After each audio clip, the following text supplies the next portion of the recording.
So now we're going to look at some nice implications of the quadratic formula.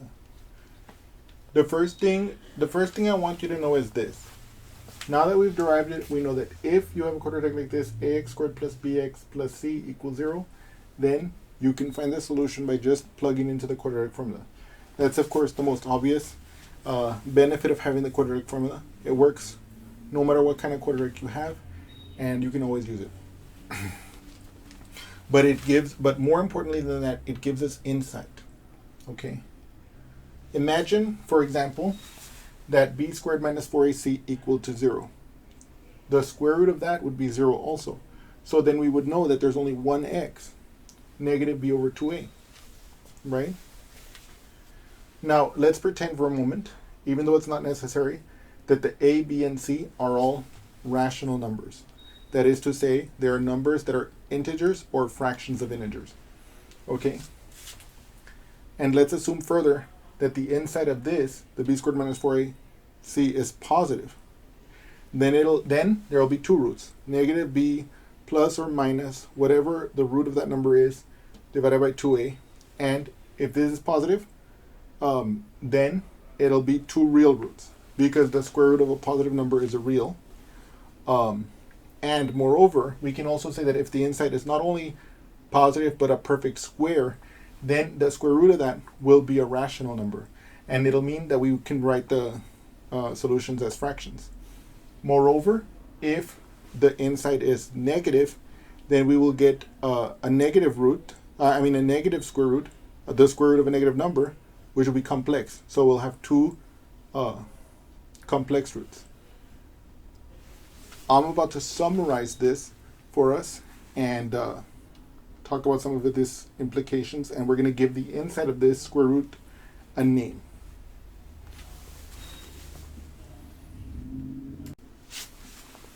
So now we're going to give that term, the b squared minus 4ac, a name. Okay, we associate with any quadratic expression like ax squared plus bx plus c a number d called the discriminant, which is defined as the d equals the b squared minus 4ac. And we see that number came from the inside of the square root. Because look, if d equals 0, then this whole square root part goes to 0. So you're left with the top of the quadratic formula just becomes negative b. So there will only be one root, negative b over 2a. Okay, it's the only root, which we can also call a double root, which we can also call a root of multiplicity 2. And in fact, it means that the quadratic is a perfect square, and it also means that if we were to graph it, it'll only touch the x-axis once. Okay? Okay. In other words, if this was the f of x, it would only touch the x-axis once. Now, if d is less than 0, right, that means that my b squared minus 4ac is less than 0. Then we're taking the square root of a negative number. So we will have two roots, but they'll be imaginary. When we're looking at the graph, that means that if f of x equals ax squared plus bx plus c, it means that graph will not touch the x-axis at all. Okay. Now, if d is positive, okay, and d is not a perfect square, then we have two real roots. This means, for example, that if f of x equals to ax squared plus bx plus c, that it would cross the x-axis. It would cross the x-axis twice, but it would cross the x-axis at numbers that one might not think of as so nice. Okay? By that, what I mean is something like this. Like, let's say d were 5, for example, right? Then you would have some roots. Let's say, for example, let's say you could have something like x equals negative 1 plus or minus the square root of 5 over 2. These would be the kind of roots you would expect. This is a real number. These are legitimate solutions to the quadratic. And these do correspond to points on the x-axis where the graph would cross, but they're just not like nice numbers like 1/2 or 3 or something like that. Okay. Now, if D is positive, D is a perfect square, and A, B, C are rational, then we have two rational roots, and the equation can be factored because each one of those rational roots can be turned into a factor of the quadratic, which can then be multiplied to get the quadratic back.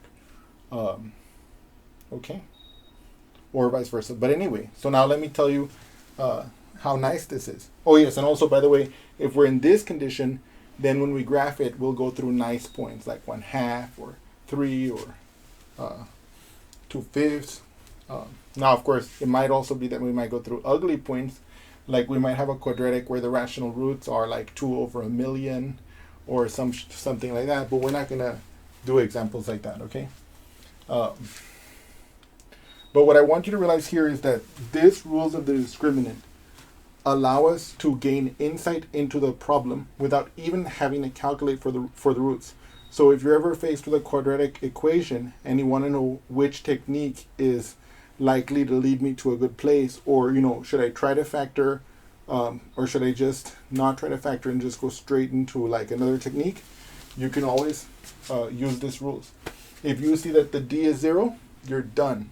You got one root and it's just negative b over 2a. If your D is less than 0, you know that, for example, if you're graphing it and you want to find the zeros because you want to find the x-intercepts, it doesn't cross the x-axis at all. You just don't have to write the x-intercepts. So you save yourself a lot of work there. If the D is positive, then you can see if you're in one of these two cases. If you can tell that the D is positive and it's not a perfect square, then you go straight into either the quadratic formula or completing the square, because those techniques work for any quadratic. Okay? If you can see that the D is positive and it's a perfect square, then it's at your discretion whether you want to try to factor it or whether you want to go with completing the square root quadratic formula. And also, what I also want you to realize here is that as we looked at these examples and as we thought through the situation, we were also gaining insight about what the graph of, let's say, f of x equals to ax squared plus bx plus c would actually look like. As we see some examples with this, you'll gain better appreciation of this, and you'll get better appreciation of the usefulness of the discriminant and the insights that the quadratic formula provided us. Thank you.